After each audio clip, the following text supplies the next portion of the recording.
चीन ने एयरपोर्ट बनाया, मोदी ने उसमें उतरने से इनकार किया। उद्घाटन के 14 दिन बाद कैसे क्रैश हो गया प्लेन? जमीन पर ही आग लग गई थी, फिर किसके इशारे पर उड़ाया प्लेन? पायलट को किसने मजबूर किया? फिर फेल हो गया चाइना माल। नेपाल चीन पर नहीं करता भरोसा तो बच सकती थी 70 लोगों की जिंदगी। नेपाल के अंदर चीन की मदद से बनाए गए एयरपोर्ट पर हादसा हुआ है। पीएम मोदी को भी उतारने की प्लानिंग थी, लेकिन मोदी ने वहां उतरना तो दूर, जाने से भी इनकार कर दिया था। तो क्या मोदी पहले ही समझ गए थे कि चाइना माल पर यकीन करना सही नहीं है? नेपाल के पोखरा में रविवार को एटी एयरलाइंस का जो प्लेन क्रैश हुआ, उसमें कुल 72 लोग सवार थे। पोखरा एयरपोर्ट पहुंचने से 10 सेकंड पहले यह हादसा हुआ। जानकर आपको हैरानी होगी कि जहां पर यह हादसा हुआ है, नेपाल के पोखरा एयरपोर्ट का उद्घाटन 14 दिन पहले हुआ था। पोखरा एयरपोर्ट का निर्माण चीन की मदद से हुआ। चीन के एक्सिम बैंक ने इसके निर्माण के लिए नेपाल को लोन दिया था। इस एयरपोर्ट का उद्घाटन नेपाल के प्रधानमंत्री पुष्प कमल दहन प्रचंड ने 1 जनवरी 2023 को किया था, यानी कि सिर्फ 15 दिन पहले ही। इसके अलावा एक और जानकारी मिल रही है, जो विमान हादसे का शिकार हुआ है, 14 दिन पहले उद्घाटन के दिन इसी विमान का डेमो फ्लाई किया गया था। मतलब जिसका प्रदर्शन किया गया, 72 लोगों का वजन वो नहीं सह पाया।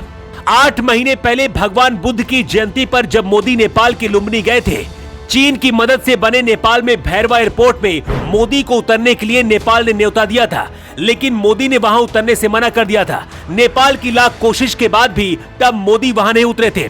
शायद मोदी पहले ही समझ गए थे कि पैदल जाना सही है, लेकिन चाइना माल पर विश्वास करना घातक होगा। तब मोदी अपना खुद का हेलीकॉप्टर सीधे लुम्बिनी लेकर पहुंच गए थे। पोखरा और भैरवा एयरपोर्ट दोनों को ही नेपाल ने चीन की मदद से ही तैयार किया है। नेपाल में जो प्लेन क्रैश हुआ है, बताया जा रहा है कि जमीन पर ही उसमें आग लग गई थी। तो क्या जानबूझकर इस हादसे को अंजाम दिया गया? प्लेन के अंदर भारत और रूस के भी कई यात्री थे। कहीं ऐसा तो नहीं कि जानबूझकर इस हादसे को अंजाम दिया गया है?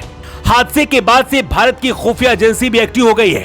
पोखरा एयरपोर्ट अथॉरिटी की ओर से कहा गया है कि एटी एयरलाइंस का विमान रनवे से महज 10 सेकेंड की दूरी पर था, तभी ये विमान क्रैश हुआ। इसके साथ ही एटीसी कर्मचारी के मुताबिक पोखरा का रनवे पूर्वी पश्चिमी दिशा की ओर बना हुआ है। विमान को जो पायलट उड़ा रहा था, उसने पहले पूर्व की तरफ से लैंडिंग करने की परमिशन मांगी थी और परमिशन दी गई थी, लेकिन थोड़ी देर बाद पायलट ने पश्चिम की तरफ से लैंडिंग की परमिशन मांगी और दोबारा भी उसे परमिशन दे दी गई थी। तो क्या पायलट को दूसरी तरफ से विमान लैंड करने के लिए क्या किसी ने मजबूर किया था? सिविल एविएशन अथॉरिटी का कहना है कि लैंडिंग से ठीक पहले विमान में आग की लपटें दिखाई दे रही थी, इसीलिए मौसम की खराबी के कारण दुर्घटना हुई, ये बात नहीं कही जा सकती है। मतलब इतने बड़े हादसे का कोई तो जिम्मेदार है। एजेंसी के मुताबिक इस विमान में 53 लोग नेपाल के सवार थे, 5 लोग भारत के, 4 लोग रूस के, 2 साउथ कोरिया, 1 आयरलैंड और 1 अर्जेंटीना और 1 फ्रांस का इसमें यात्री सवार था।